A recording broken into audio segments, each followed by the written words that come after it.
حسین یوسف زئی صاحب، سر ایک طرف آپ کہہ رہے ہیں کہ اسٹیبلشمنٹ کے خلاف بیانیہ بنایا جائے اور ان کے خلاف مزاحمت شروع کی جائے، تحریک انصاف کو یہ ٹاسک دے دیا گیا ہے، دوسری طرف آپ جو ہیں وہ یہ بھی کہتے ہیں کہ بات ہوگی تو حکومت سے نہیں ہوگی، کیونکہ انہوں نے تو اپنی جیب میں سیٹیں ڈالی ہوئی ہیں، یہ تو چور ہیں آپ لوگوں کے مطابق، تو ان سے بات نہیں ہوگی، بات بھی آپ نے کرنی ہے فوج سے اور تحریک بھی چلانی ہے فوج کے خلاف، تو سر یہ کیسے ہوگا؟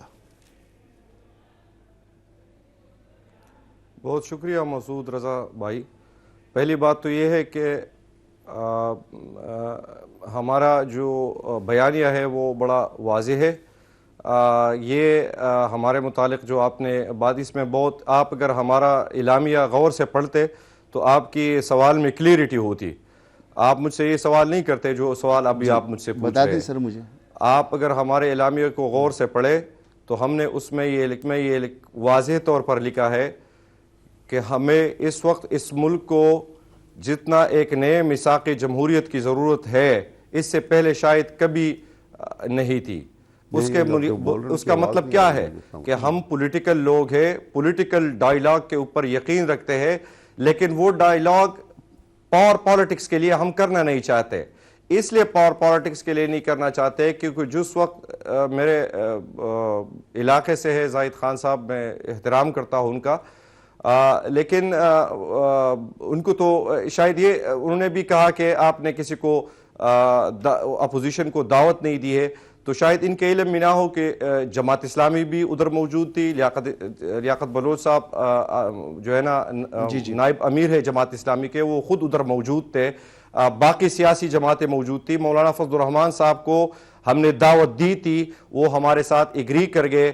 پھر آخری وقت میں ان کی طرف سے ایکسکیوز کیا گیا کہ وہ کراچی جا رہے ہیں، اور جو ہے نا ان کا پہلے ہمیں بتایا گیا تھا کہ کوئی وفد آئے گا، لیکن وہ پھر کہے کہ ساری قیادت شاید کراچی میں ان کی کوئی کانفرنس ہو رہی تھی، انہوں نے یہ ہمیں جو آخر میں بتایا تھا. تو دعوت ہم نے اپوزیشن کی تمام جماعتوں کو دی تھی. 38 پارٹیاں اس کانفرنس کے اوپر آئی. اس میں ایک گلدستہ تھا پورے پاکستان کا کہ لیفٹ رائٹ ریلیجیس جتنے بھی مکتب فکر کے لوگ ہیں وہ سارے اس میں موجود تھے. وکلاء، اسٹوڈنٹ تنظیمیں، کسان، تاجر. یہ پاکستان میرے خیال میں بتائے آپ کو، یہ اسی حکومت کو میں جس کو بجا ہم غیر آئینی مانتے ہیں، غیر قانونی مانتے ہیں، میں ان کو چیلنج کرتا ہوں کہ آپ باوجود اس کے کہ جو آپ کے پاس ایک الیجیٹیمیٹ پاور موجود ہے، اتھارٹی موجود ہے، کر کے دکھائے. اس طرح آپ لوگوں کو اکٹھا کرے.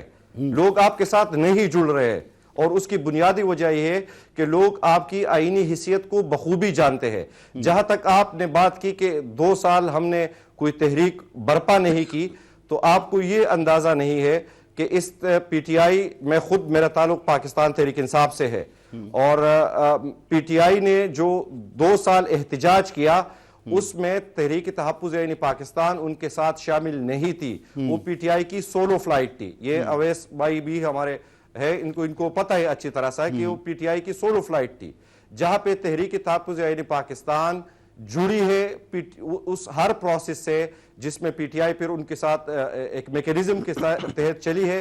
تو اس میں پھر ہماری ساری جو پولیٹیکل پارٹی ہو، مینگل صاحب کی پارٹی ہو، وہ وحدت المسلمین ہو، سندھ کی سیاسی جماعتیں ہو، جی ڈی اے ہو، ان سب نے پھر بھرپور شرکت بھی کی ہے. تو ابھی ہم نے آپ کے سامنے ایک لاہ عمل رکھا ہے کہ ہم آئندہ جو 8 فروری کا جو الیکشن جس طرح شروع کیا گیا تھا، اور جو اس موجودہ رجیم اور پاکستان کی بنیادوں کی جو ابھی حالات اس دن پہیہ جام ہڑتال ہوگی، شٹر ڈاؤن ہڑتال ہوگی، اور اس سے پہلے حسین یوسف زئی صاحب، اس سے پہلے جو ہے آپ مختلف جگہوں پر بلکہ ڈسٹرکٹ لیول پر آپ احتجاج شروع کریں گے. پورا لاہ عمل ہمارے سامنے موجود ہے. لیکن آپ کہہ رہے ہیں کہ جی ماس موبلائزیشن کریں گے. ہاں جی، میثاق جمہوریت ایک نیا ہونا چاہیے، ایک طرف آپ یہ بات کر رہے ہیں.